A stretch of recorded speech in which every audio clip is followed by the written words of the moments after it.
Bien, son las 7 ya, ¿no? Sí, falta un minutín de nada. Vamos a... Allí. Sí. Vamos a... La muchachina esta no ha venido hoy tampoco. ¿Esther? Sí, le ha dicho a la Jimena... Creo que la han escrito. Sí. No sé si han contestado o no. La niña ha dicho que venía, sí. Creo que es ella, ¿no? No dijeron. No, son las mías. Vale. Son mías. No. El caso es que le ha escrito a la Jimena y le ha dicho que sí, que venía, Vale. que le trajese hoy el pastor su nota. Pero bueno, no pasa nada, está bien. Vale. No pasa nada. Vamos a...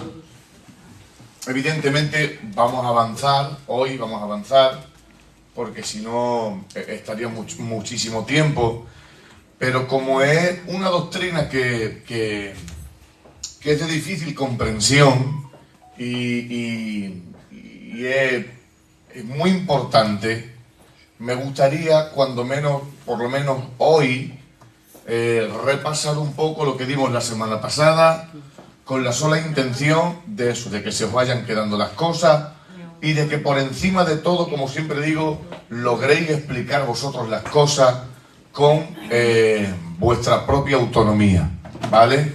No simplemente que las comprendáis aquí, sino que logréis explicarlas vosotros y vosotras. Porque de lo que se trata es de eso. Toma, hija, tu examen. Toma.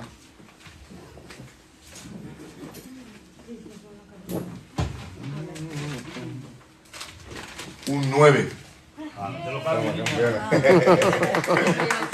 Sí, señor. Muy bien.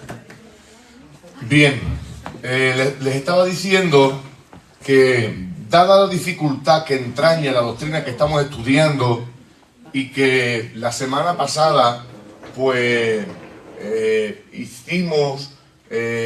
avanzamos bastante, me gustaría, hoy evidentemente vamos a avanzar, como no, vamos a avanzar, pero también me gustaría darle un repaso a lo que hablamos la semana pasada y puntualizar y de alguna forma potenciar algunas cosas que la semana pasada hablamos así de pasada, ¿vale? En primer lugar, pues eso, hablamos de neumatología. Decíamos que la palabra neumatología está compuesta de dos palabras en sí. Una es neuma, que significa espíritu o soplo, y la otra logía, que hablábamos que es estudio. De ahí neumatología, escatología, cristología. Cristología es el estudio de la persona de Cristo. Neumatología es la doctrina que estudia el Espíritu Santo, y así sucesivamente. De las primeras cosas que dijimos y que me gustaría puntualizar es que todo lo concerniente al Padre y a Cristo se encuentra en las mismas calidades, cantidades, igual en la persona del Espíritu Santo. Todo lo que concierna al Padre, todo atributo, toda prerrogativa, todo don, llámelo como quieran, toda atribución, toda deidad, todo lo que se refiere a la deidad del Padre y de Cristo, de igual forma se encuentra en el Espíritu Santo. Había mucha gente, y esto ha venido a traer error desde hace mucho tiempo, hablamos de siglos, de que había quien creía que por la correlación en la que aparecen los nombres Padre, Hijo y Espíritu Santo, pareciera ser como que uno es inferior al otro, porque está puesto en un orden que como que habla de condescendencia o de inferioridad. Pero nosotros usamos un texto los otros días para hablar de que la forma en la que aparece el nombre, y digo el nombre de Dios, no habla de condescendencia ni de inferioridad, sino que más bien está hablando de una sucesión de actividades, notad bien por favor, de una sucesión de actividades que está reflejada en el nombre de Dios. ¿Me explico? Vamos a hacerlo de otra forma. creo que fue Rubén quien leyó el texto de Mateo capítulo 28, el que hablaba en el nombre del Padre. ¿Te acuerdas, Rubén, del texto? Yo os voy a refrescar la memoria. Venga. Y me gustaría pararme un momento en esto. Sí, estamos dando un repaso mínimo a lo de la semana pasada y luego evidentemente pues avanzaremos en algo también muy importante. Nos quedemos en el Espíritu Santo en el Antiguo Testamento. Muy bien, muy bien. Vale, Mateo capítulo 28 a partir del 19. ¿Quién le tiene? Mateo 18, 28, 19. ¿Quién le tiene y lo puede leer? Venga, coger Biblia, por favor. Y como siempre vamos a ir leyendo con dinamismo. 28, 19.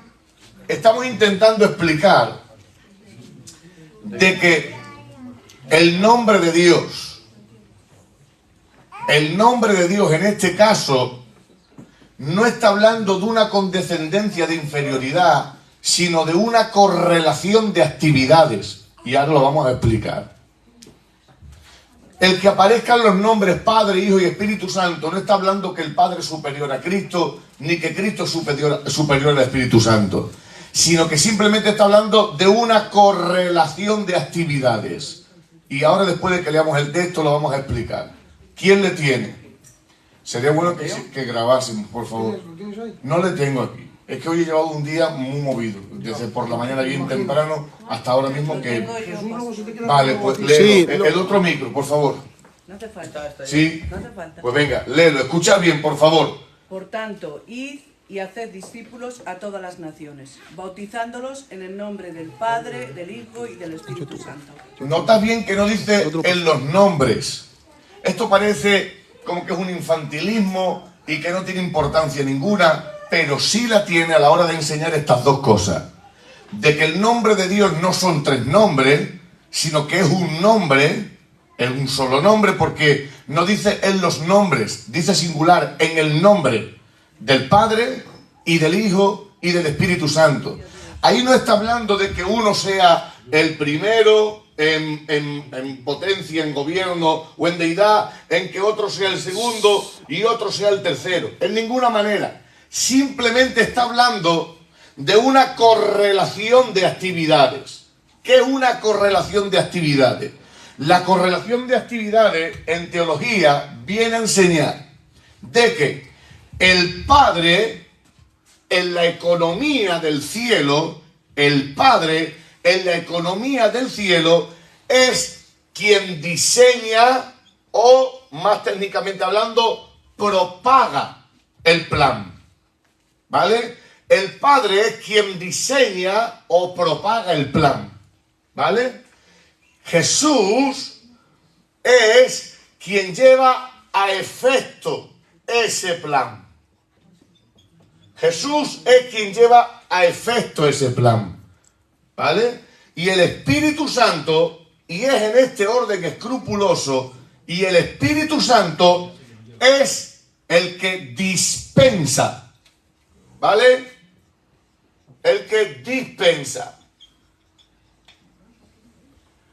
Esto no está hablando en ningún momento que uno sea mayor o inferior a otro, sino que está hablando del orden perfecto de ejecución en la economía de Dios. Si se dan cuenta, ya estamos tratando con un vocabulario más bíblico, más doctrinal, más teológico. ¿Vale? El Padre es quien diseña o propaga el plan. Eso es el principio, el origen. Cristo es quien lleva a efecto este plan. Y el Espíritu Santo es quien lo dispensa. Sobra decir que por el conocimiento que yo os presupongo a todos y a todas, ustedes conocen perfectamente la correlación de trabajos que hay aquí. Evidentemente el Padre es anterior en esta correlación de actividades porque Él es el que diseña el plan. Jesús es el sucesor o la mano que ejecuta el plan del Padre Por eso es el segundo lugar el que ocupa. Pero no porque Cristo sea inferior al Padre en ningún momento. Y el Espíritu Santo, en este orden divino,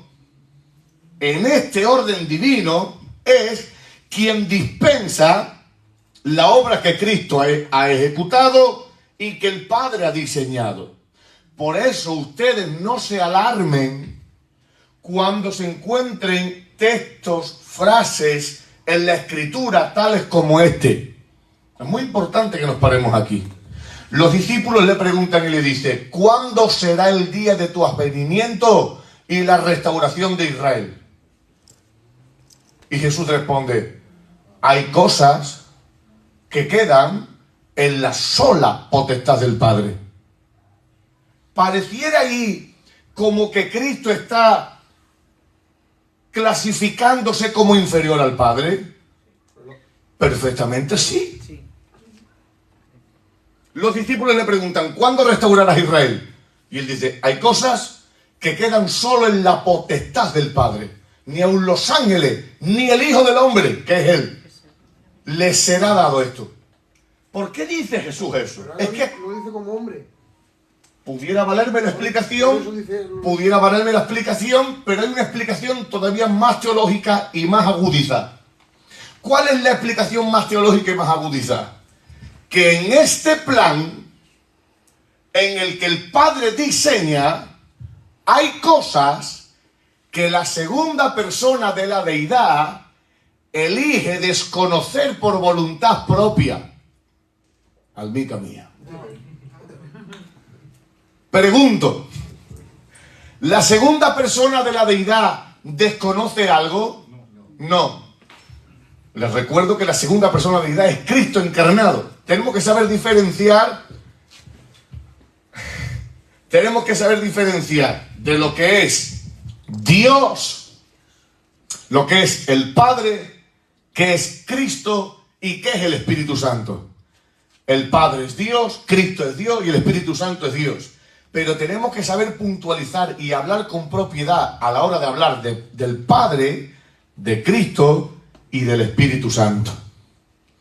En esta economía, en este plan perfecto que se ha diseñado en el ser divino de Dios, la segunda persona de la deidad que toma cuerpo en Cristo ha elegido voluntariamente ignorar cosas.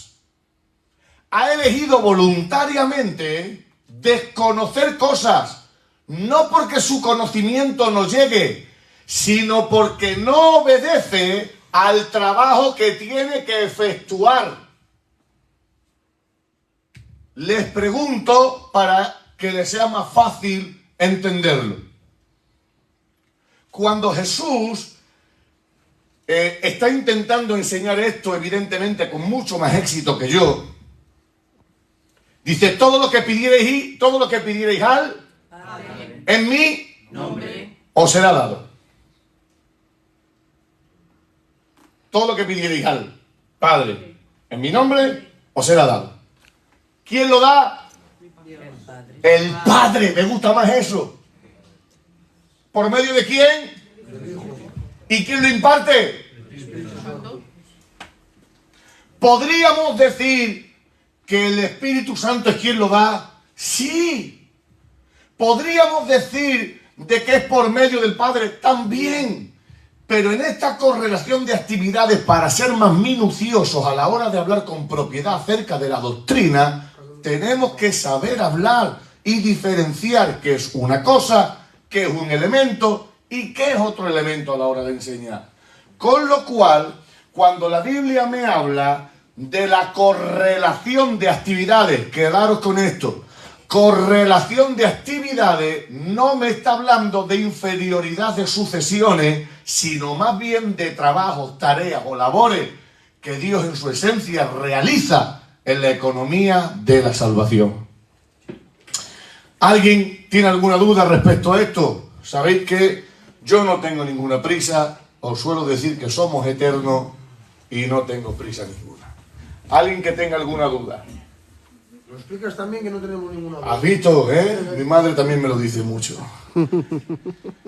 Pues me alegro muchísimo porque son cosas muy difíciles de explicar y muy difíciles de entender. Muy difíciles de entender. Puse un ejemplo vago y rápido, casi que de soslayo el otro día, y dije que Dios en su esencia, por favor escuchar esto, Dios en su esencia, en su estado original y pristino, o sea, cuando no existía espacio, tiempo, física, no existía moléculas, partículas, cuando solamente existía la esencia del Dios solo. No había ninguna otra cosa. No había espacio, no había estrellas, no había nada. Solamente existía Dios. No había reloj hecho, no había tiempo. Existía solo Dios. Pregunto yo, nadie se escandalice.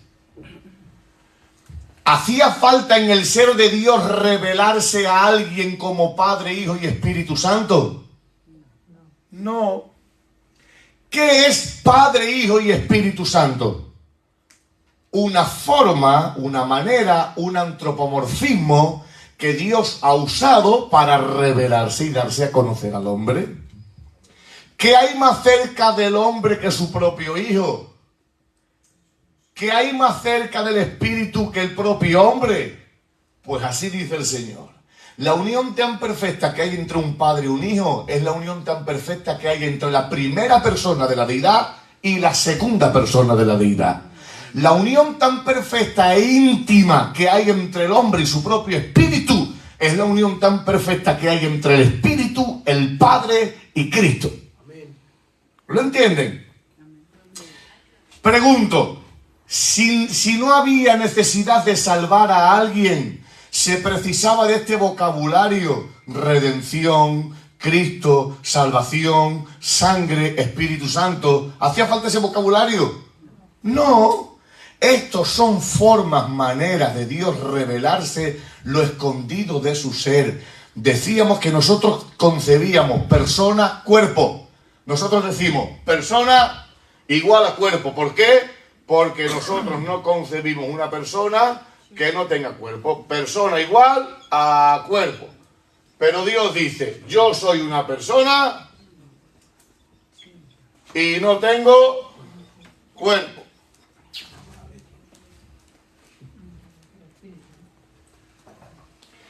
¿Qué es lo que decíamos que determinaba que una persona es una persona? O sea, una, sentimiento. Otra, voluntad. Otra, pensamiento. Escribir esto. Estamos intentando dando autenticidad a que el Espíritu Santo no es una fuerza activa. Decíamos que esto era una fuerza activa. Esto es una fuerza activa.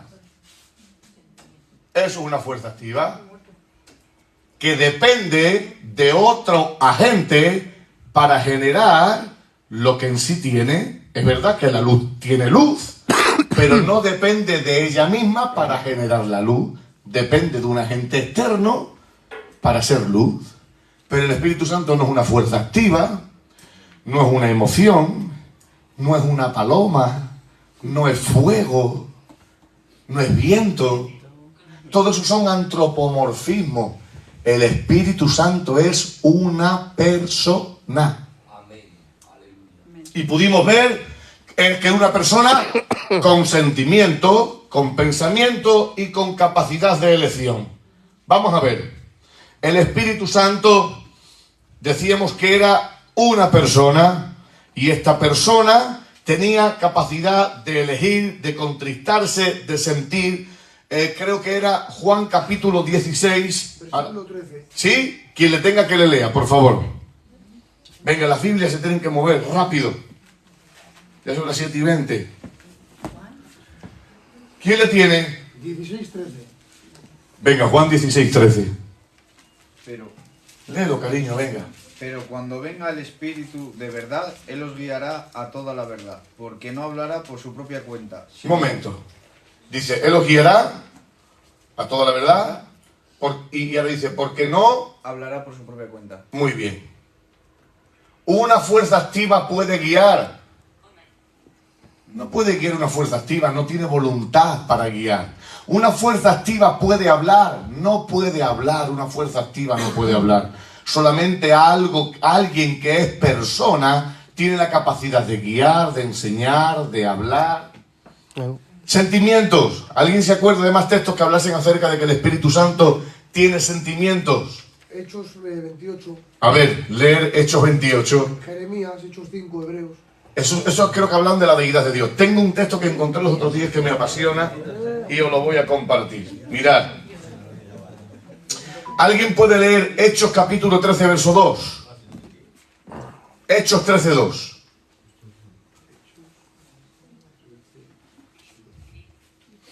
Ministrando estos al Señor Escuchen, por favor.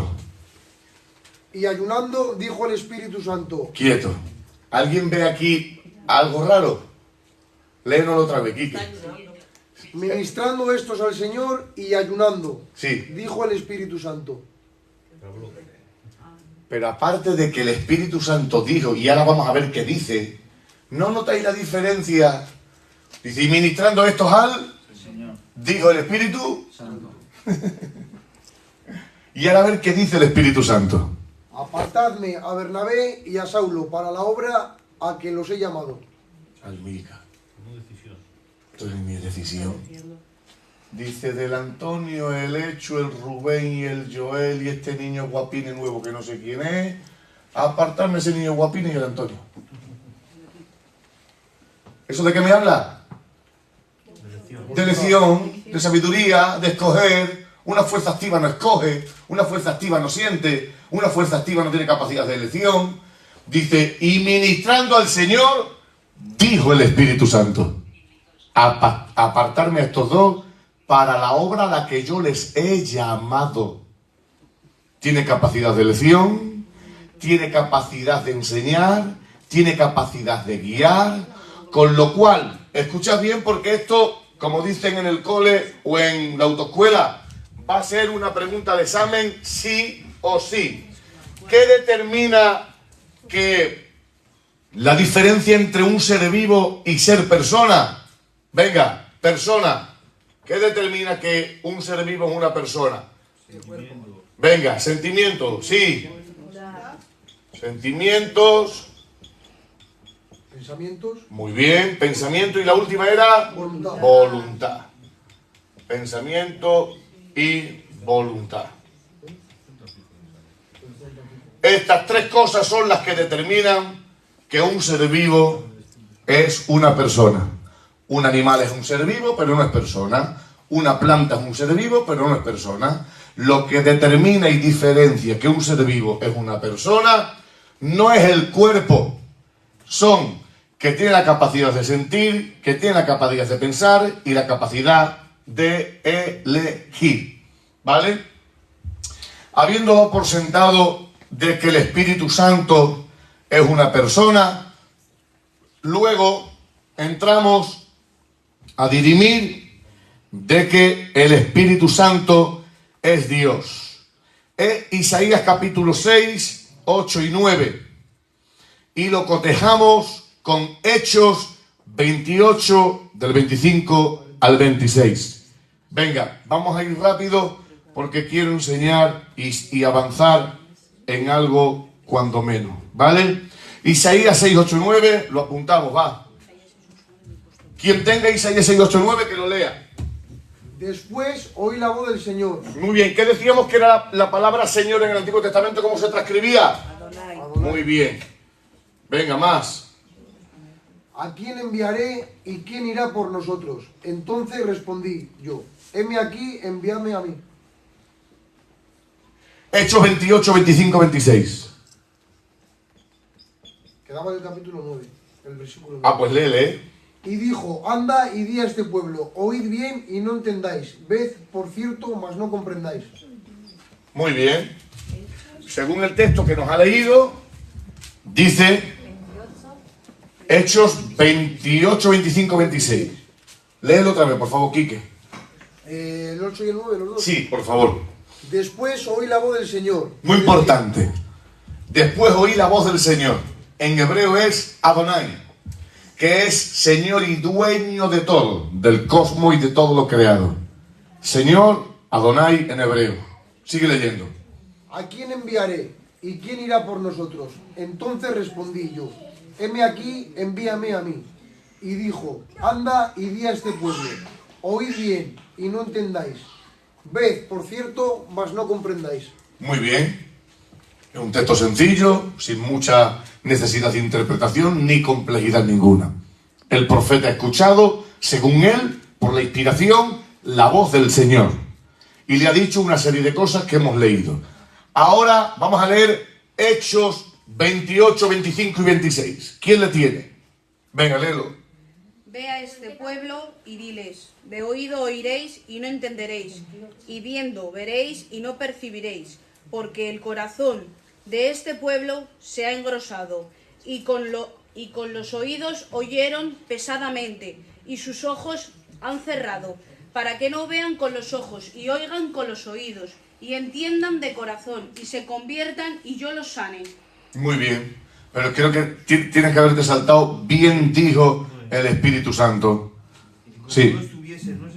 28, 25, 26. De De acuerdo. acuerdo entre sí. Eso, que lo importante es lo primero. Léenoslo otra vez desde el 25. Sí. Y como no estuviesen de acuerdo entre sí, Eso. al retirarse les dijo Pablo esta palabra. Bien habló el Espíritu Santo por medio del profeta Isaías a Momento. nuestros padres. Un momento.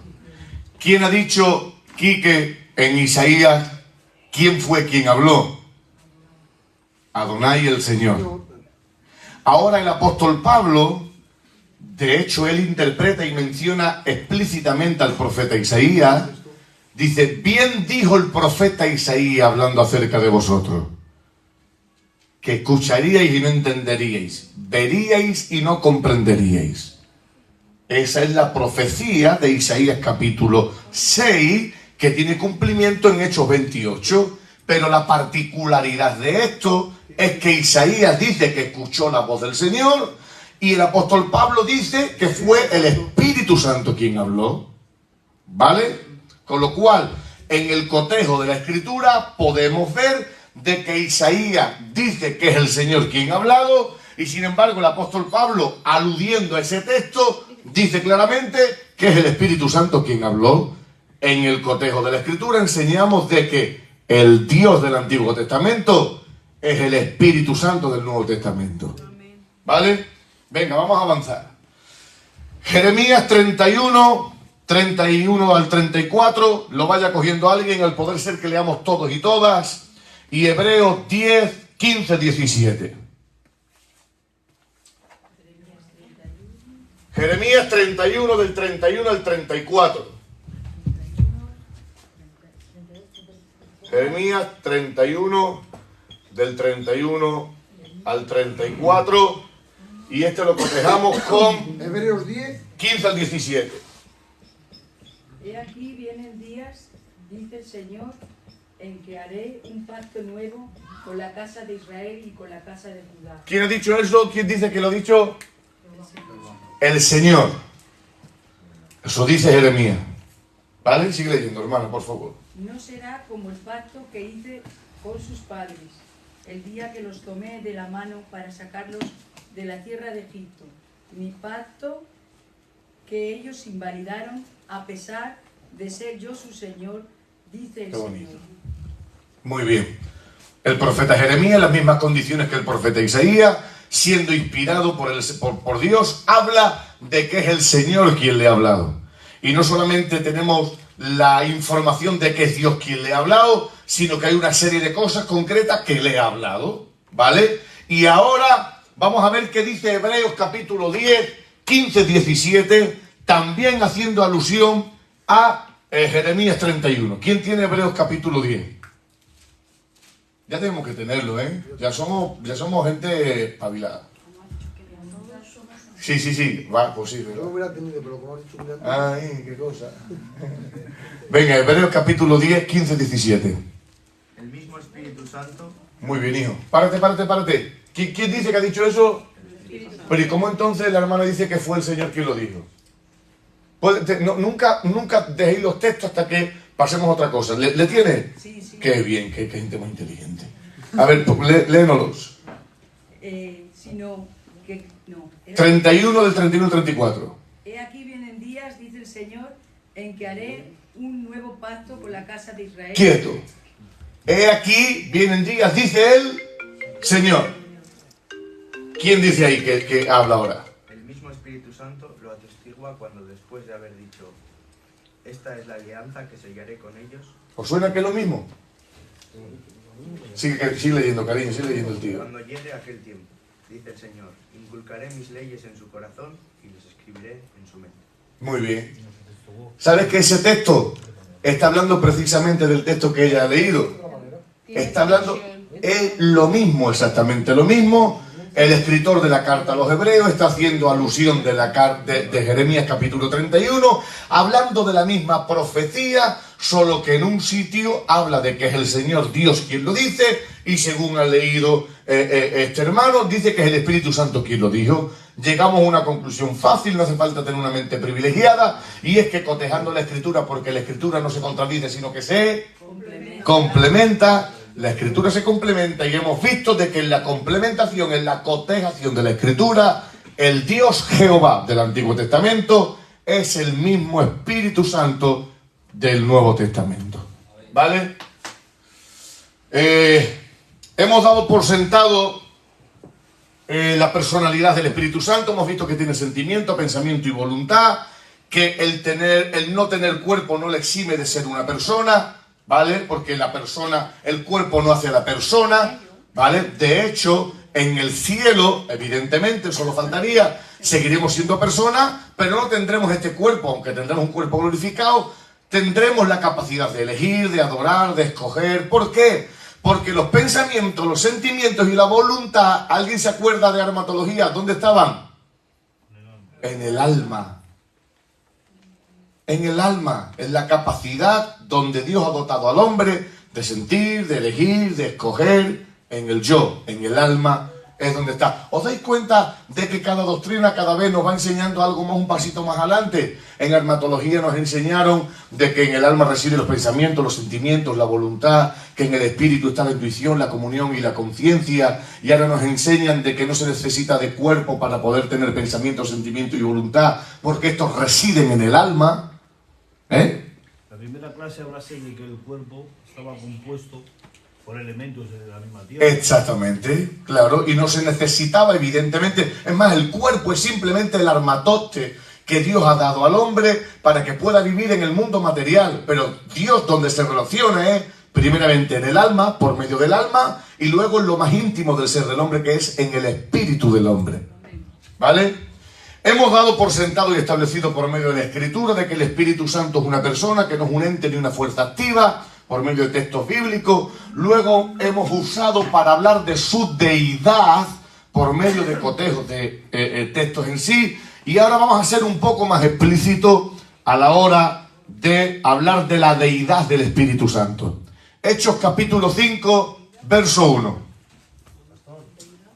Una pregunta, ¿estos repasos entonces? Sí, estamos repasando un poquito de la semana pasada para puntualizar en cosas en las que no tuve tiempo para pararme. Ahora, evidentemente, en los últimos 15 minutos vamos a avanzar, ¿vale?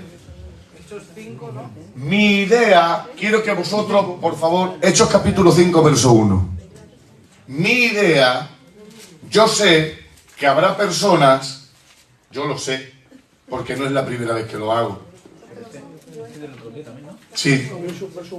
Yo sé que habrá personas que les resulte en ocasiones tedioso y cansino el ser tan repetitivo, porque a ellos, ¿vale? Pero a mí mi interés no es ni demostrar lo que sé, ni hablar con una solvencia que os pasméis. Mi interés es que salgáis de aquí y digáis: el Espíritu Santo es una persona, porque la persona reside en la personalidad no necesita de cuerpo, el cuerpo está, porque el sentimiento, la voluntad, yo quiero que vosotros salgáis de aquí sabiendo, y no que me escuchéis hablar bonito, no. Mi intención es repetir, las cosas entran y se aprenden por repetición, ¿vale? La deidad del Espíritu Santo, Hechos capítulo 5, verso 1, quien le tenga que le lea, por favor.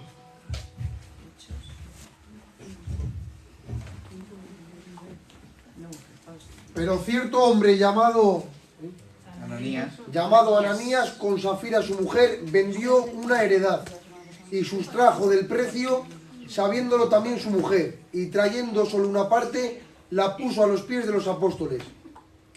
Y dijo Pedro: Ananías, ¿por qué llenó Satanás tu corazón para que mintieses al Espíritu Santo? Momento. ¿A quién ha mentido? Ahí dice... Eso dice la Escritura, que ha mentido al Espíritu Santo. Sigue leyendo. Y sustrajeses del precio de la heredad, reteniéndola, no se te quedaba a ti, y vendida, no estaba en tu poder. ¿Por qué pusiste esto en tu corazón? No has mentido a los hombres, sino a Dios. Este texto tampoco necesita de mucha interpretación. El Espíritu Santo es Dios. ¿Queda claro? No necesita ni de arrojar luz, ni de interpretarlo. Primeramente dice: ¿por qué habéis hecho eso? La heredad era vuestra. Habéis mentido al Espíritu Santo. No se hace eso, malas personas. ¿Por qué hacéis eso, mentir al Espíritu Santo? Y sigue avanzando y dice: tened cuidado, porque no habéis mentido a hombres. Habéis mentido a Dios. ¿Vale? Venga, avanzamos. Atributos incomunicables. ¿Qué eran atributos incomunicables? Aarón. Los que no puede compartir con nosotros. Los que no comparten. Los que no se pueden compartir. Hecho, un atributo incomunicable del ser de Dios. Omnipotencia. Muy bien. Omnipresencia, la eternidad, la omnisciencia. Estos son, en teología se llama atributos incomunicables porque única y exclusivamente residen en el ser de Dios. Como eternidad. ¿Alguien se acuerda de la diferencia de la eternidad a la sempiternidad? ¿Qué era eternidad? Que no tiene ni principio ni fin. Muy bien. ¿Y sempiterno o inmortal? Muy bien. Madre mía, nos vamos a desvanecer lo que sabemos. Vale, vamos a ver como atributos que están en el ser de Dios única y exclusivamente, también se le atribuyen al Espíritu Santo. ¿Vale? Atributos que están en el ser de Dios se le atribuyen también al Espíritu Santo. Vamos a ir rápido porque sé que les tenéis. ¿Vale? Eternidad, 9:14. Hebreos 9:14. ¿Vale? Omnisciencia. Isaías 40:13. Ok. Primera de Corintios 2, 10-12. Vamos a apuntarlo porque ha venido gente que no vino la semana pasada. Eternidad. 9:14. Hebreos 9:14. Hebreos 9:14.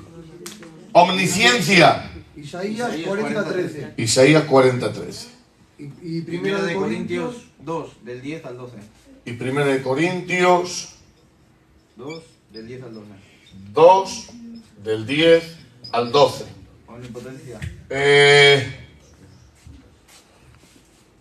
Omnipotencia. Hechos 2:32. Hechos 2:32. Gálatas 1:1. Romanos 8. Y Romanos 8:1. 11, ¿no? 11, Romanos 8:11. Sí, señor. Omnipresencia. Salmo 139, del 7 al 10. ¿Vale? Bien.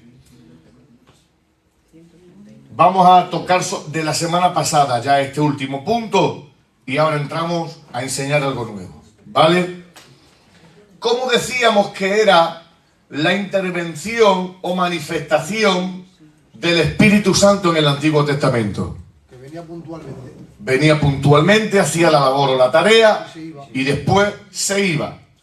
¿Por qué dijimos de que en el Antiguo Testamento no era posible la morada?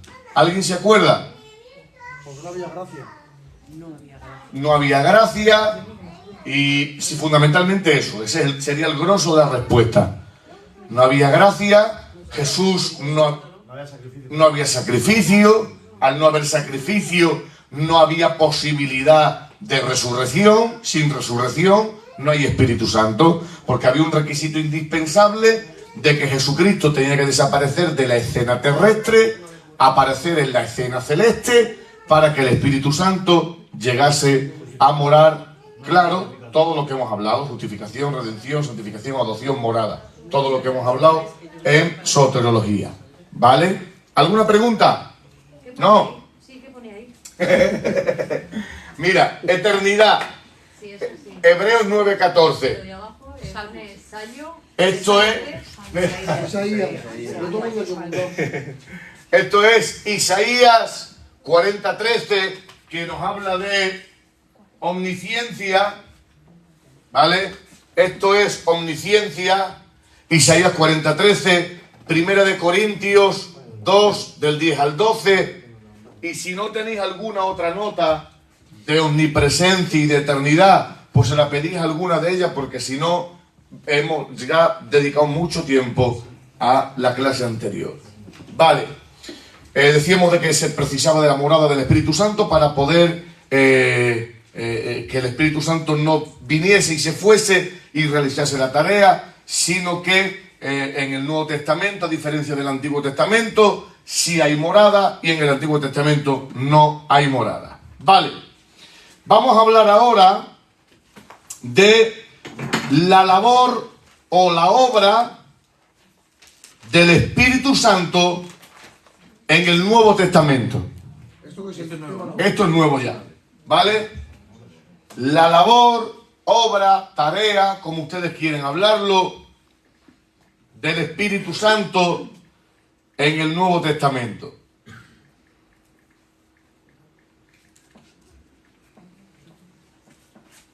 Miren, la labor del Espíritu Santo en el Nuevo Testamento tiene dos vertientes. Una es externa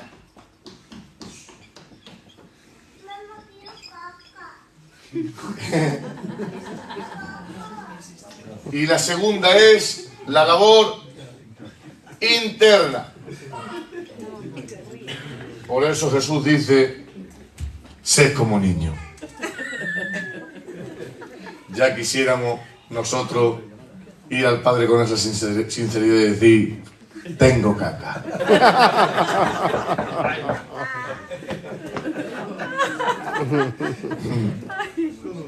Dos labores, externa e interna. Sí, ya quisiéramos nosotros. El Espíritu Santo, que hemos hablado al principio acerca de Padre, Hijo y Espíritu Santo, que no era una correlación de condescendencia, sino una correlación de actividades. Ahora ustedes van a ver, sin darse cuenta, cómo la redención que se atribuye a Jesús está estrechamente conectada con la regeneración, está estrechamente conectada con la regeneración que se le atribuye al Espíritu Santo. Sin redención es imposible la regeneración. Es por esto por lo que primero se necesita la ejecución de la persona de Cristo, manifestada en redención o reconciliación, y tras de la ejecución de la persona de Cristo en este aspecto, es que el Espíritu Santo, esto me fascina, es que el Espíritu Santo, en base a ese pago judicial que Jesús ha hecho, ahora sí puede regenerarnos o hacernos nuevas criaturas. Pero no adelantamos acontecimientos. Vale, la obra del Espíritu Santo en el Nuevo Testamento son dos aspectos. Una es externa y la otra es interna. Les auguro, sin ser profeta, de que vamos a disfrutar mucho los próximos 15 minutos. ¿Vale? Miren, cuando hablamos de la obra externa del Espíritu Santo, hablamos de que usando la palabra de Dios como medio, es el único capaz de convencer al pecador para que éste mire a la cruz. Juan capítulo 16, del 7 al 11. Vamos a apuntarlo, ¿vale? Juan 16. Juan 16, del 7 al 11. Vamos a apuntarlos todos, ¿vale? Los voy a ir diciendo, pero los vamos a apuntar todos. Porque lo que importa es la Biblia, que hablemos de la Biblia. Sí, Juan 16, del 7 al 11. Juan 16, del 7 al 11. Efesios 1, 13. Efesios 1, 13. Marcos 13, 11.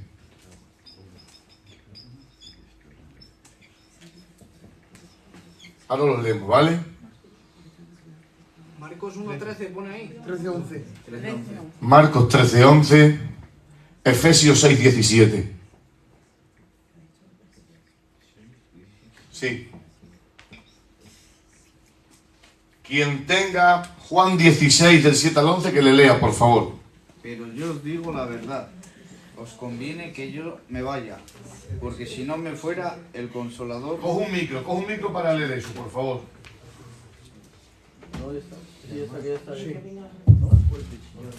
Lee despacito, sin prisa ninguna. Pero yo os digo la verdad, os conviene que yo me vaya, porque si no me fuera, el Consolador no vendrá a vosotros. Mas, si me fuere, os lo enviaré, y cuando Él venga, convencerá al mundo de pecado, de justicia y de juicio. Muy bien. ¿Alguien vuelve a ver aquí lo que hemos estado explicando al principio? Léelo otra vez, con el micro pegadito. Que se te... El 7. Juan 16, del 7 al 11, sí. Pero yo os digo la verdad, Está hablando Jesús. os conviene que yo me vaya, porque si no me fuera, el Consolador no vendrá a vosotros. Mas si me fuere, os lo enviaré. Muy bien. Como requisito indispensable para que el Espíritu Santo viniese, era de que Jesús desapareciese de la escena terrenal. Si Jesús no desaparece de la escena terrenal, era imposible de que el Espíritu Santo viniese. ¿Por qué decimos de que Jesús tenía que desaparecer de la escena terrenal? ¿Es que los dos no podían estar? No, simplemente por una cuestión de correlación de actividades. El que Jesús desapareciese de la tierra y estuviese sentado a la diestra del Dios Padre, ¿qué me indica? ¿Cómo? Que ya hay gracia, que la obra está efectuada, que es posible que el Espíritu Santo pueda ser derramado de una forma justa, que es posible de que el hombre pueda, hagan con esto lo que quieran, el hombre pueda tener a Dios morando en su ser. Es posible de que Cristo sentado a la diestra del Dios Padre pueda satisfacer a la persona del Padre y que el Padre pueda enviar de su Espíritu a nuestros corazones. Pero ahí no solamente está hablando de esta interrelación de consecuencias en la economía de la salvación, sino que también va más allá un poco en la obra del Espíritu Santo. Vuelve a leerlo. Pero yo os digo la verdad, os conviene que yo me vaya, porque si no me fuera, el Consolador no vendrá a vosotros. Mas si se fuere, os lo enviaré. Sí. Y sí. cuando Él venga, convencerá al mundo de pecado, de justicia y de juicio. Vale. Pregunto. ¿Es Jesús quien convence de pecado, de justicia y de juicio? No, Mi abuela. no, es el Espíritu Santo. Es el Espíritu Santo. ¿Qué es lo que hace el Espíritu Santo? El Espíritu Santo toma la palabra, llega a ti, te convence de justicia. ¿Qué es convencer de justicia? Eres un pecador. Tienes deuda contraída. Y de juicio. Si no te vuelves a la cruz, eres un reo digno de condenación. Por eso, cuando se escuchaba el mensaje antiguamente, hablo de la iglesia primitiva y de nuestra iglesia también. Cuando la gente escuchaba el mensaje, ¿alguien se acuerda cuando escuchan a Juan el Bautista y cuando escuchan a Pedro predicar, qué es lo primero que dice la gente que le escucha? Vosotros habéis matado a Jesús. Y cuando ellos reciben este mensaje de acusación, ¿qué es lo que dicen? ¿Y qué hacemos? Dice, ¿y ahora qué hacemos? Dice, arrepentíos. El Espíritu Santo lo primero que hace es convencer al hombre de su pecado. Cuando lo ha convencido al hombre de su pecado, tras de esto le dice, hay solución, mira a Cristo. Los otros días tuve cuando menos un conflicto escritural en un sitio donde me tocó predicar y dije de que la cruz sin el Espíritu Santo no tiene validez ninguna. ¿Y eso por qué? Muy bien. Rubén, explícale por qué la cruz sin el Espíritu Santo no tiene validez ninguna. La cruz sin el Espíritu Santo no tiene validez ninguna. ¿Por qué? Dice el Quique. Y tú sabes hablar, porque dice que no sabes, si tú sabes hablar. La cruz sin el Espíritu Santo no tiene validez ninguna, porque quien se encarga de revalidar, quien se encarga de extraer de la cruz la efectividad es el Espíritu Santo. Sin el Espíritu Santo se hace imposible que lo que hay ganado en la cruz yo me pueda beneficiar. La cruz no tiene validez ninguna ni efectividad ninguna, aunque parezca un horror y aunque parezca una osadía. El Espíritu Santo es quien corrobora, quien certifica, quien avala y quien hace que la cruz tenga validez. La cruz sin el Espíritu Santo para nosotros no tiene validez ninguna. Cuando el hombre es informado de su pecado, el Espíritu Santo le informa de su estado pecaminoso y le dice, no te preocupes, es verdad que eres un pecador y que tienes una deuda contraída con Dios, pero mira a la cruz, allí se pagó tu deuda y tú puedes salvarte. En la cruz hay salvación para ti. ¿Vale? Tenemos que empezar a manejar estos términos con cierta facilidad, porque muchas veces, muchísimas veces, nos han enseñado cosas que dábamos por hecho que no aparecen ni en la Escritura. Muchas veces damos por hecho cosas que no tienen sentido bíblico, que no tienen fundamento bíblico, por el mero hecho que la hemos escuchado un montón de veces. Os voy a poner un ejemplo para que entendáis hasta qué punto llegamos a dar por hecho cosas en las Escrituras que no aparecen. A ver quién es capaz de acabar este texto conmigo. Haya pues el sentir que hubo en Cristo Jesús, que siendo igual a Dios no se estimó como cosa que aferrarse, sino que se despojó. Así mismo. Sí. ¿Algo más?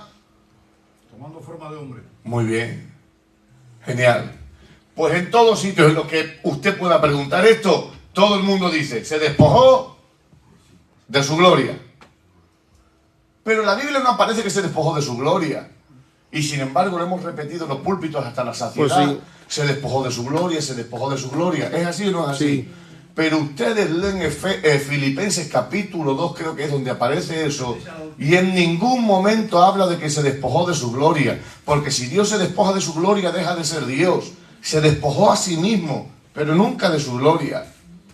Hay quien todavía cree que la oración es fuente de poder, es un texto bíblico. No es un texto bíblico, Joel. ¿Habías dicho Filipenses? Filipenses capítulo 2 creo que es. Leedlo.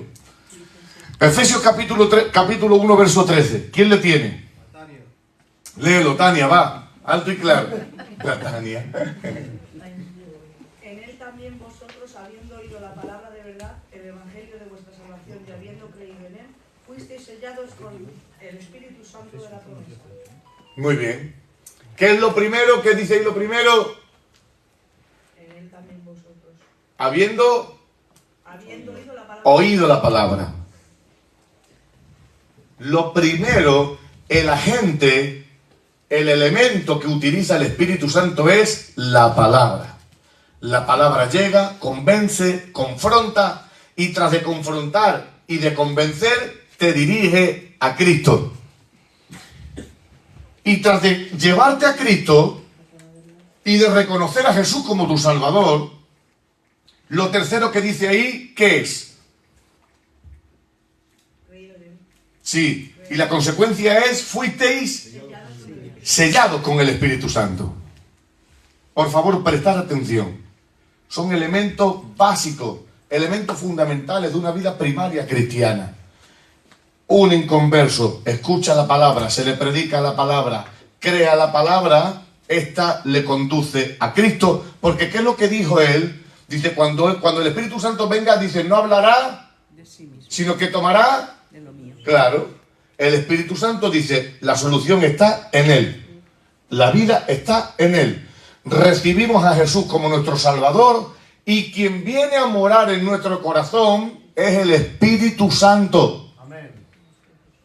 Él es el que hace morada en nosotros. Él es el que ha hecho posible. Vamos a leer Efesios 6:17. ¿Quién le tiene? Efesios 6:17.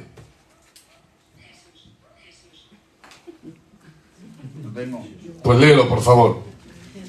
Efesios 6:17. Sí. ¿Qué es lo que se escucha por ahí de fondo? Escribo y como no sé quitarlo. Venga, que alguien lea, por favor, Efesios 6:17. ¿Marcos nos hemos saltado o qué? Sí, no, porque quiero cotejar estos dos. Y tomad el yelmo de la salvación y la espada del Espíritu, que es la palabra de Dios. Muy bien, ¿cuál es la espada del Espíritu? La palabra. Dile conmigo. La palabra. Es la palabra, la espada del Espíritu. La palabra de Dios. A ver, no va a ser de mi abuela. Es la palabra. La espada del Espíritu es la palabra. ¿Qué usa el Espíritu Santo? La palabra. Es la palabra. La espada, lo que tiene para herir, para matar al hombre, para doblegarlo, es la palabra. Con la palabra, Él presenta la solución al pecador. Necesitamos entender de que es por medio del Espíritu Santo que nos redirige a Cristo para convencernos no solamente de nuestro pecado, sino que tras de reconocer a Jesús, Él viene a hacer morada en nosotros.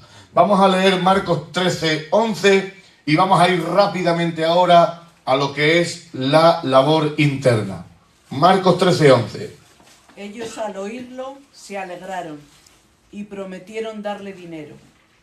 Y Judas buscaba oportunidad para entregarle. Pues sí, ese lo apuntaban entonces. Marcos 13:11. No tiene nada que ver. Yo tengo otro, Pero cuando os trajeren para entregaros, no os preocupéis por lo que habéis de decir. Es ese, ¿no? Ah, sí, ese sí me gusta más. Pero cuando os trajeren para... Si he apuntado Marcos, a lo mejor será Mateo. Marcos 13:11. A ver, le leo. Marcos Sí, ese sí. ¿Es ese? Pero cuando os trajeren para entregaros, Y luego al último pone, porque no sois vosotros los que habéis... Eso es, lee ese. Es Marcos 13:11. Venga, léelo, sí, ese es. ¿Lo leo yo? Sí, por favor. Pero cuando os trajeren para entregaros, no os preocupéis por lo que habéis de decir, ni lo penséis, sino lo que os fuere dado en aquella hora, eso hablad. Porque no sois vosotros los que habláis, sino el Espíritu Santo. Muy bien. Ahí evidentemente está hablando en el contexto, para poder contextualizarlo y llevarlo a lo que estamos intentando hablar. Ahí está hablando cuando el Señor envía a los discípulos y les dice, id y predicad. ¿Vale? Dice, id y predicad. Dice, pero cuando vosotros prediquéis, no os preocupéis, porque no sois vosotros los que habláis. Es el Espíritu Santo el que habla.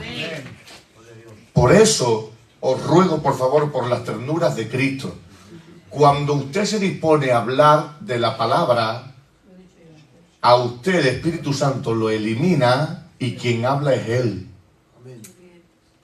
Léelo otra vez. Y hay una palabra que ahí me fascina. Dice, no os preocupéis. Léelo. ¿Desde el principio? Sí, porfa. Pero cuando os trajeren para entregaros, no os preocupéis. Espera un momento. Ese cuando os trajeren, cuando os entregaron, es cuando el Señor los envía y le dice, cuando os entreguen, cuando os persigan, dice, no os preocupéis. Léelo. No os preocupéis por lo que habéis de decir, ni lo penséis, sino lo que os fuere dado en aquella hora, eso hablad, porque no sois vosotros los que habláis, sino el Espíritu Santo. Mi alma te alaba. Cuando nosotros hablamos, testificamos, cuando nosotros intentamos salvar a alguien, que es en el contexto en el que aparece, cuando nosotros estamos intentando hablar de la solución, nosotros no hablamos, el Espíritu Santo quien habla, porque ese es su trabajo según Cristo. Cuando Cristo habla del Espíritu Santo, está hablando de que su trabajo es ese, convencer. Usted no tiene que convencer, usted simplemente tiene que dejarse usar su boca. Que quien habla es Él, quien convence es Él. Esa es la obra externa. Ahora vamos a hablar de la obra interna. ¿Alguna pregunta hasta aquí? Estamos yendo muy rápido. Todo esto que hemos hablado es de la obra externa. Exactamente. La obra externa, que es la capacidad de convicción del Espíritu Santo y que como agente toma una alabanza o una obra de teatro. ¿No? ¿O manifestar, dijo decir algo? ¿Qué toma el Espíritu Santo? La palabra. La palabra, no tengáis miedo, claro, la palabra. Es la palabra. Vale, la labor interna del Espíritu Santo en el creyente. Cuando tratamos de esto, nos referimos a una de las partes que más ocupa el Nuevo Testamento. El Nuevo Testamento, casi que en su totalidad, está hablando de la labor interna del Espíritu Santo. ¿Vale? Vamos a hablar Romanos 8:9. Estos textos nos van a enriquecer muchísimo también. Romanos 8:9. No dijero tú veas. Gálatas 3:2.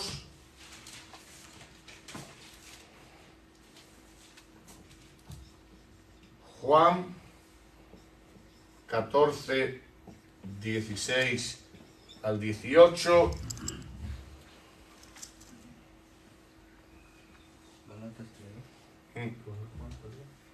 Juan 14, 16. Y 1 de Pedro 1:23.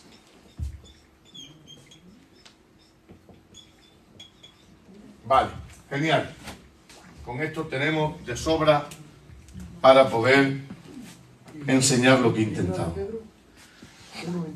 Romanos 8:9, Gálatas 3:2, Juan 14:16, 18 y 1 de Pedro 1:2. ¿Qué es 1:23 o 1, 2 y 3? 1:23, sí.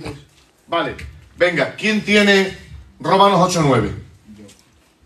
Mas vosotros... Claro, por favor, lee otros los demás. Venga, sí, que siempre... Lo que no me cueste que leer, porque quiero que leamos todos. Lee.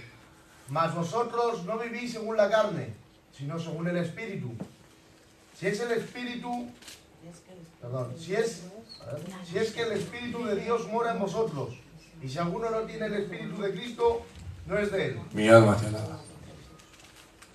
Aquí podemos estar hablando como 2 horas acerca de esto. Léelo otra vez, Chu, por favor, cariño mío. Mas vosotros no vivís según la carne, sino según que el Espíritu. Si es que el Espíritu de Dios mora en vosotros, y si alguno no tiene el Espíritu de Cristo, no es de él. Cuando ahí habla, si alguno no tiene el Espíritu de Cristo, hay que interpreta ahí de que ahí está hablando de emociones, de sentimientos, como que no sois de mi espíritu, no sois de mis sentimientos, ¿vale? Para intentar menoscabar la personalidad del Espíritu Santo. Pero si miramos el conjunto del texto, ahí no está hablando de un sentimiento o de una emoción. Está hablando de alguien que imparte capacidad para ejercitar una obra. Léelo otra vez, por favor. Mas vosotros no vivís según la carne. Quieto. No vivís según la carne, ¿por qué? Sino según el Espíritu. Porque tenemos al Espíritu. Viene a decir, ¿no? Léelo entero. Mas vosotros no vivís según la carne, sino según el Espíritu. Si es que el Espíritu de Dios mora en vosotros. Mora en vosotros. Si Muy el bien. Espíritu de Dios mora en vosotros. Claro, está diciendo, si vosotros vivís en la carne, no podéis decir que tenéis al Espíritu. Pero solamente se puede ser espiritual si es que tenéis al Espíritu. Ahí está hablando de la obra interna del Espíritu Santo en nosotros. Que buena parte de esto hemos hablado en el serial que estuvimos hablando acerca del Espíritu Santo. Estuvimos hablando 2 semanas en 4 mensajes hablando acerca del Espíritu Santo. Y dijimos que el único capaz de poder generar en nosotros cosas santas, el único capaz de poder hacernos doblegar nuestra carne, el único capaz de poder dominar nuestro carácter es el dulce Espíritu. Sin el Espíritu Santo se hace imposible. Sin el Espíritu Santo es imposible dominar tu carácter. Sin el Espíritu Santo es imposible andar en el Espíritu. Sabían bien, porque hay algunos que dicen, hombre, es que Elías, es que Noé, es que Abraham. Sabían bien de que ustedes tienen y guardan en su corazón todavía más poder y más posibilidades que Abraham, que Isaac, que Jacob, que Noé y que Daniel. ¿Sabían por qué? Porque ellos, el Espíritu Santo lo disfrutaban cuando venía y se iba. Pero ustedes tienen a ese ser morando dentro de vosotros a diario, de continuo, cada segundo, cada instante en vuestras vidas. Y Él dice que ha sido derramado en nuestros corazones. En el original griego viene a decir la palabra derramar es echado sobre vosotros. Echado sobre vosotros sin medida. ¿Para qué? Para perfeccionar nuestro carácter a fin de parecernos cada vez más a Cristo. Por eso no desestimen la ayuda del dulce Espíritu, porque no solamente nos convence de pecado en la obra externa, sino que también nos perfecciona de nuestro carácter en la obra interna, en la morada del dulce Espíritu. Amén. Si es que el Espíritu de Dios mora en vosotros. Gálatas capítulo 3, verso 2. ¿Quién le tiene? Esto solo quiero saber de vosotros. ¿Recibiréis el Espíritu por las obras de la ley o por el oír con fe? Tan necios sois, habiendo comenzado por el Espíritu. ¿Ahora vais a acabar por la carne? Muy bien. Sí. Sí. El 2 entero, no sé. ¿Tantas cosas habéis padecido en vano? Si es que realmente fue en vano, aquel pues que os suministra el Espíritu y hace maravillas entre vosotros, ¿lo hace por las obras de la ley o lo hace por el oír con fe? ¡Qué bien! Está diciendo, en la antigüedad, en la ley, era imposible disfrutar lo que vosotros podéis disfrutar ahora. Desde la ley era imposible, pero ahora, si no disfrutáis de lo que tenéis, es porque todavía seguís viviendo en la ley. Porque ahora en vosotros hay un agente divino capaces de haceros practicar y de disfrutar de cosas que antes eran impensables. Mira bien, cuando Isaías profetiza, que fundamentalmente Isaías es quien habla del poder de la gracia, cuando Isaías profetiza, cuando Malaquías profetiza y enseña de que Dios habitará en el hombre, de que el tabernáculo dejará de ser un tabernáculo hecho de manos de hombre y que será el mismo hombre quien sea un tabernáculo para Dios, Isaías no entiende lo que está hablando. Para él se escapa, porque el Dios Elohim, Yahvé profundo, al que es insalvable, inaccesible, ahora yo estoy diciendo que se va a convertir ese Dios impronunciable, infinitamente grande. Está hablando y no entendían de que ese ser ahora iba a pasar a morar dentro del corazón del hombre. Y para ellos eso no lo podían entender, no lo podían concebir. Una pregunta. Si los judíos, los judaizantes, los judíos, no creen entonces en el Espíritu Santo, ¿no? Claro, evidentemente, si no creen en Cristo, no creen en el Espíritu no Santo. creen en la obra del Espíritu Santo. No creen, claro. Solo tienen a Yahvé. Sí, a Yahvé, a Dios, a Elohim. Entonces, ¿el que vino para ellos quién es? Pues los judíos tienen a Jesús como un falso profeta, como los musulmanes. No, los musulmanes tienen más a Jesús en auge que los propios judíos. Para los judíos Jesús era un falsante, un mentiroso. O sea, la obra del Espíritu. En ninguna manera, claro. La obra del Espíritu Santo para ellos queda totalmente alejada porque no reconocen a Cristo. Al no reconocer a Cristo no se pueden beneficiar de la obra del Espíritu Santo. Eso hablar en Pedro 23. Pastor, no sé si entrará esta pregunta, pero como estamos hablando del Espíritu Me gusta Santo... que hablemos de lo que estamos hablando, que no vayamos a hablar del tribunal de no, Cristo. es el tema sobre la blasfemia contra el Espíritu Santo. ¿Realmente qué es eso? ¿A qué se refiere? La blasfemia del Espíritu Santo lo vamos a hacer hoy como excepción, pero no, Ya lo no, sé, no vale. se vuelve a hacer. La blasfemia contra el Espíritu Santo es atribuirle al diablo cualquier manifestación o milagro que viene de parte de Dios. Cuando aparece ese contexto es que Jesús está echando fuera a los demonios y los fariseos le dicen, por el espíritu de Belcebú o por el mismo diablo echa a los demonios. A lo que Jesús responde, todo pecado será perdonado menos la blasfemia contra el Espíritu Santo. Con lo cual tenemos que entender que blasfemia contra el Espíritu Santo es atribuirle al mismo diablo algún evento o manifestación de parte de Dios. De acuerdo. ¿Vale? ¿Eso hoy en día puede pasar? ¿La blasfemia contra el Espíritu? Claro, si le atribuimos al diablo una manifestación u operación del Espíritu Santo, estamos blasfemando contra el Espíritu Eso Santo. tiene que ser al diablo, o sea, puede ser, por ejemplo, que uno sepa que ha sido el Espíritu Santo y por querer negarlo dice, no, ha sido que me de casualidad. O por... Si somos fieles al texto, tenemos que decir de que es atribuirle al diablo manifestaciones de Dios. Si somos fieles al texto, ¿qué hay? ¿Y cuando no crees una profecía, es lo mismo? No. No. El no creer una profecía no es blasfemar contra el Espíritu Santo. Hay que examinarlas. Totalmente. No nos desencaminamos. Hemos ido seguido. Juan 14, 16, 18. Es que la pregunta es buena. Venga. Juan 14, 16, 18. Y yo rogaré al Padre, y os dará otro consolador,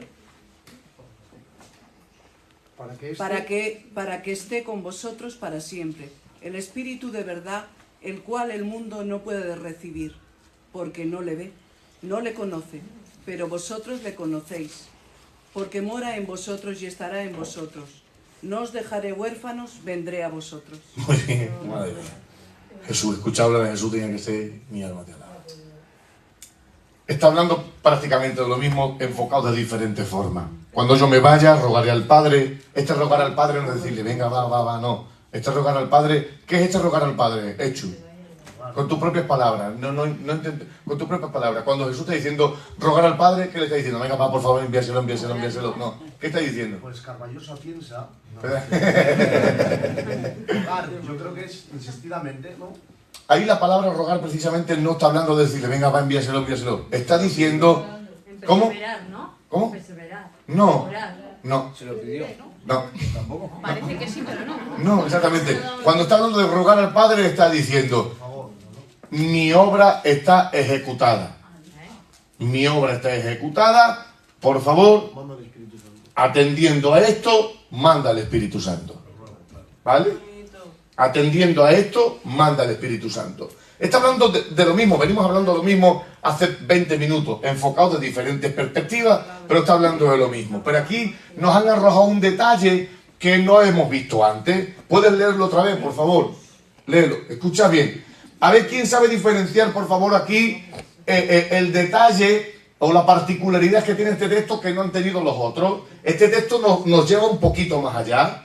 Nos habla de la obra redentor de Cristo, nos habla de la regeneración del Espíritu Santo, pero nos lleva un poquito más allá, da una vuelta de tuerca.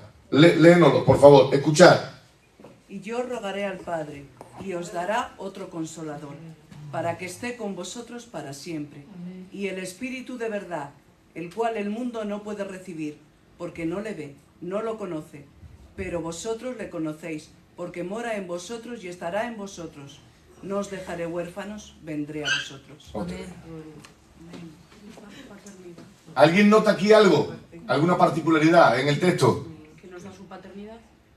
Bien. Dice, no. Dice, porque está con vosotros y morará en vosotros. Claro, está diciendo, ahora está con vosotros, pero morará en vosotros. La morada está condicionada al sacrificio de Jesús. El que el Espíritu Santo estuviese era un hecho propio del Antiguo Testamento, pero la morada está supeditada al sacrificio. Por eso dice, está con vosotros, presente, morará en vosotros, futuro. ¿Vale? Jolín, lo que se pierde en los judíos. Primera de Pedro, capítulo 1, verso 23. Y mi móvil... Leedlo, por favor, Primera de Pedro, y vamos a acabar con otro texto y acabamos, que son las 8:20 ya. Cuando le maldecían, es el... Primera de Pedro 1, 23. Siendo renacidos, Ese. no de simiente corruptible, sino de incorruptible, por la palabra de Dios, que vive y permanece para siempre. Muy bien. Cuando habla de ser renacidos, ahí está hablando, evidentemente, cuando os encontréis en la Escritura términos como renacido, regenerado, nuevo nacimiento, está hablando de la impartición de la nueva naturaleza, que antes también lo apuntaban, o está hablando también de recibir la aportación de la vida divina que nos aporta el Espíritu Santo. Cuando hablamos de esto, hablamos... Un segundo. Hablamos del milagro que recibimos cuando recibimos al Espíritu Santo. Cuando nosotros recibimos al Espíritu Santo, recibimos con Él la naturaleza divina impartida por medio de la nueva naturaleza. ¿Qué es la nueva naturaleza? La Escritura enseña que nosotros hemos heredado, que esto también lo dimos en armateología, hemos heredado de Adán la vieja naturaleza que estaba caída y viciada al pecado. Pero cuando hemos recibido la nueva naturaleza con el Espíritu Santo, hemos recibido la capacidad de poder obedecer a Dios. Sin el Espíritu Santo se hace imposible poder obedecer a Dios. Sin el Espíritu Santo es imposible someternos a la ley de Dios. Es por esto por lo que hemos leído también un texto anteriormente, casi que al principio, dice, y haré mi pacto con ellos y grabaré mi ley en sus mentes y las grabaré y las pondré en su corazón. Está hablando de la impartición de la nueva naturaleza en el creyente para que éste pueda ser uno con Cristo, que ahora vamos a usar un texto que vamos a disfrutar con él. Así lo encuentro. Una pregunta, porque espíritu de cobardía no nos ha dado, ¿no? Claro, Espíritu de poder. muy bien, de señorío y dominio propio. Pastor, una pregunta. Sí. Cuando dice Pablo, creo que es de, y ya no vivo yo, sino que Cristo vive en mí, ¿se refiere al Espíritu Santo como tal? No como tal, pero sí está hablando de la nueva naturaleza que hemos recibido, exactamente. Porque el que mora en nosotros es el Espíritu Santo. Muy bien, exactamente. Quien mora en nosotros es el Espíritu Santo por medio de Cristo. Hemos dicho hace un rato que hay que empezar a hablar con esta propiedad acerca de hablar de la Escritura. Podríamos decir perfectamente de que es el Padre quien mora en nosotros, sí, porque es indistintamente Dios como el Espíritu, pero si tenemos que hablar con propiedad acerca de esto, tenemos que decir de que es el Espíritu Santo quien mora en nosotros, ¿vale? Si me dais un segundo, os leo un texto precioso para hablar y acabar acerca de esto, ¿vale? Un segundo.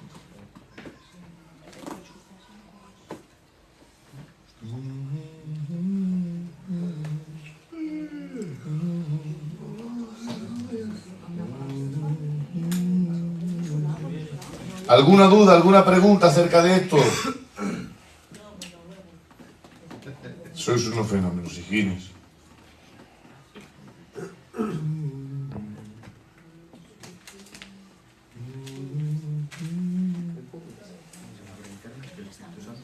Pastor, Sí. ¿la Trinidad y la deidad es lo mismo? Cuando hablamos de la deidad, estamos hablando de la esencia de Dios. Estamos hablando del Dios Padre, del Dios Hijo y del Espíritu Santo. ¿Vale?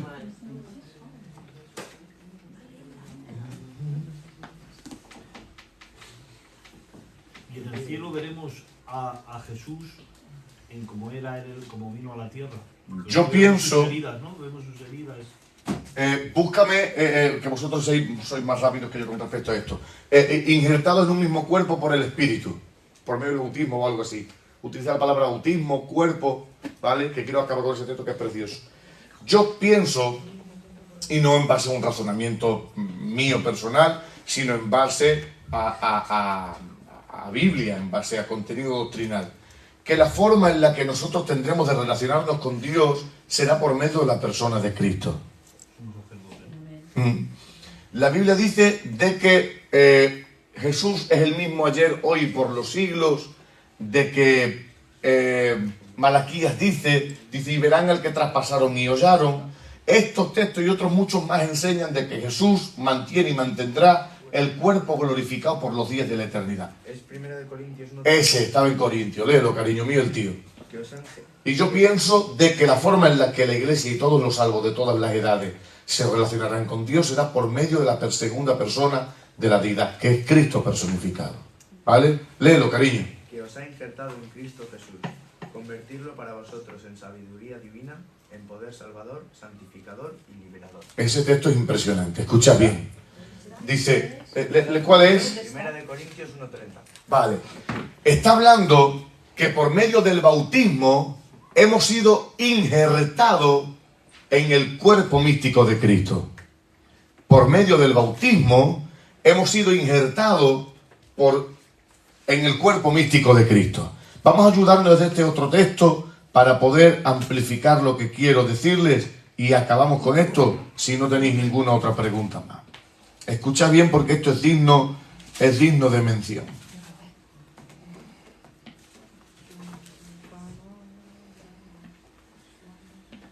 Bien, Romanos capítulo 6, a partir del 3, ¿vale?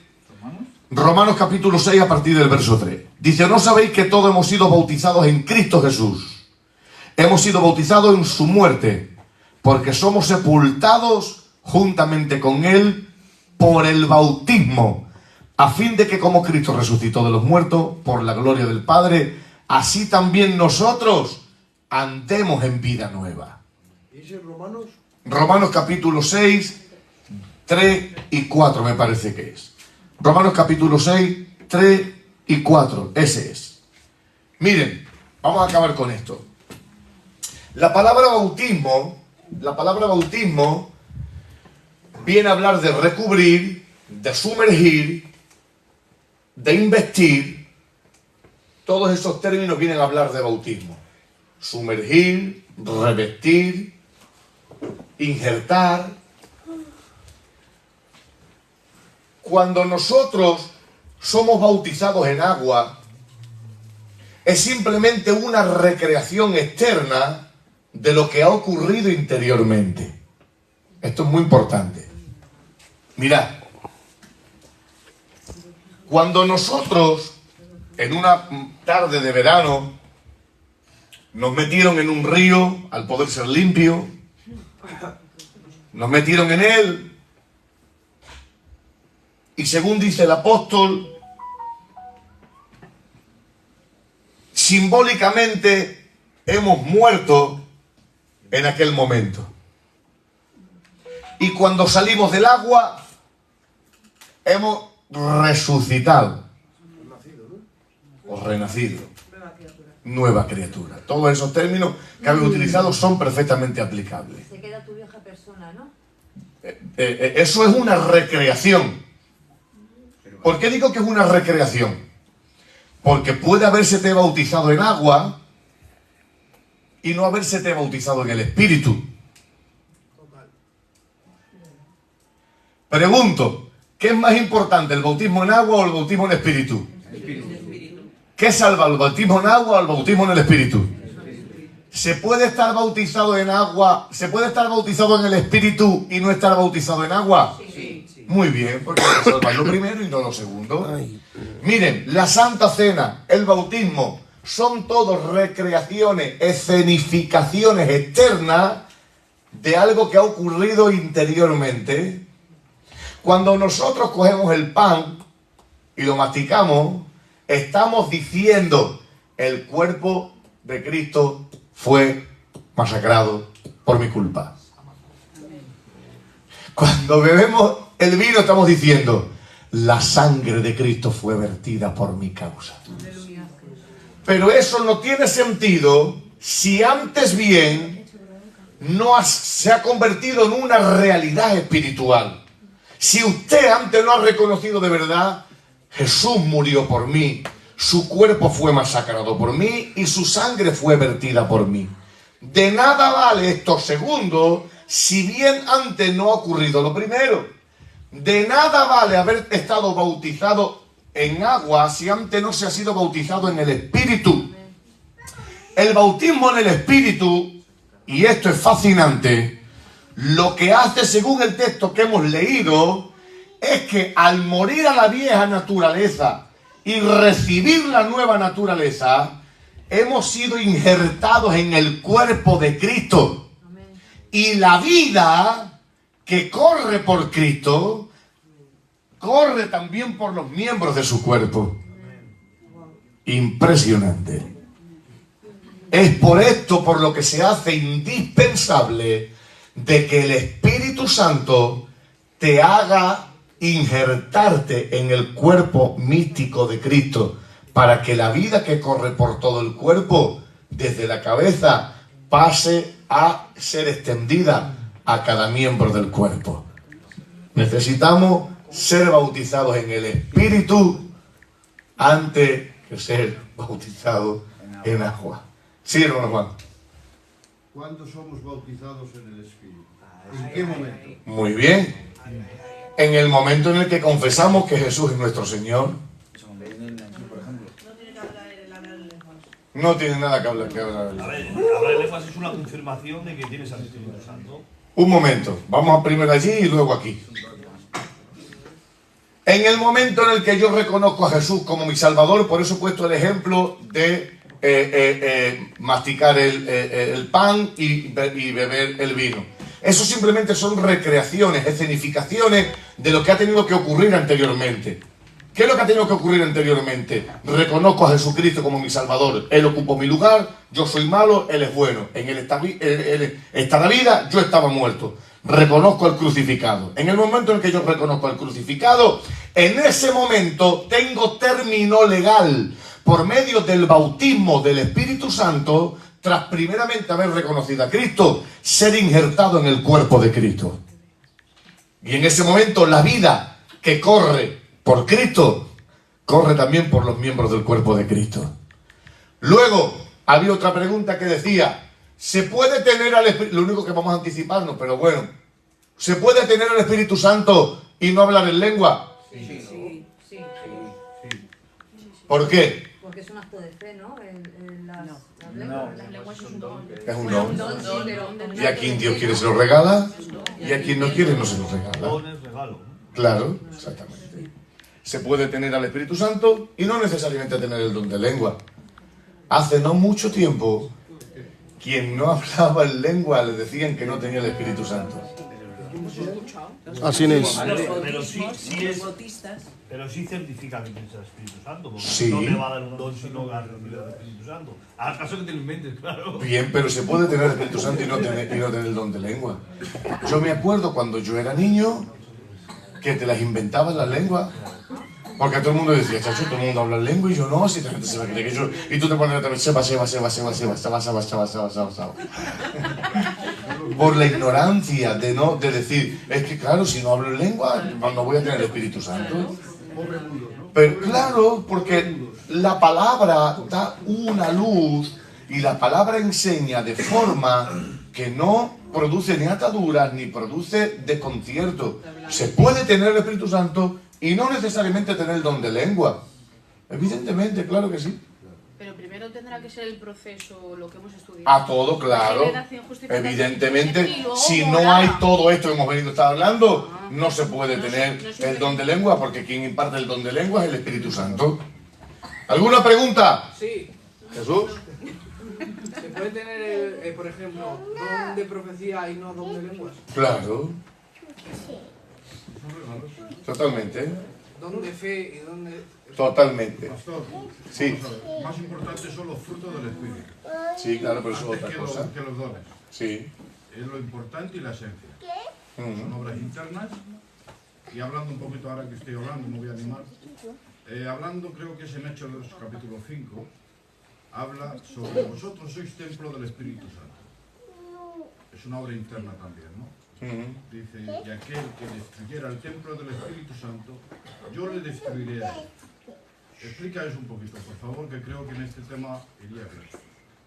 Es que has hecho un conglomerado de textos que no has mezclado Corintios, has mezclado Gálatas, has mezclado Jesús, o sea, has hecho una sopa que me vas a permitir. Las obras internas que está hablando del templo del Espíritu Santo. Sí, pero nosotros somos el templo del Espíritu Santo. sí, pero es que has mentado, y quien destruye este texto no tiene nada que ver con lo que estamos hablando. ¿Pero qué quieres decir eso, ya que lo ha dicho? Vamos a ver, es que ha mezclado frases de 3 textos diferentes. Somos templo del Espíritu Santo. Corintios. Quien destruya este cuerpo, yo lo destruiré a él. Está hablando de otra cosa totalmente diferente. No está hablando... Está todo en el mismo texto. No, cariño mío, yo te digo a ti que no. Bueno, ahora todo. Vale, he leído la Biblia unas pocas de veces y me parece en el mismo texto. ¿Alguna otra pregunta acerca de esto, por favor? Sí. La primera vez que el Espíritu Santo se moró en alguien sería cuando vino al aposento alto, ¿no? En el aposento alto, en Pentecostés. La aparición oficial del Espíritu Santo en la tierra como morada es en Pentecostés. Ahí empieza la iglesia también. Ahí empieza la iglesia. Vale, ¿y cómo caminaban el camino del Señor si no tenían la morada? Si no tenían el Espíritu Santo que les guiara y que... Por ello te voy a hacer una pregunta antiguo testamentaria. Vale. Tú le preguntas a los Antiguos Testamentos, ¿cómo caminabais sin el Espíritu Santo? Y ahora ellos dicen, ¿y cómo vosotros sois tan miserables con el Espíritu Santo?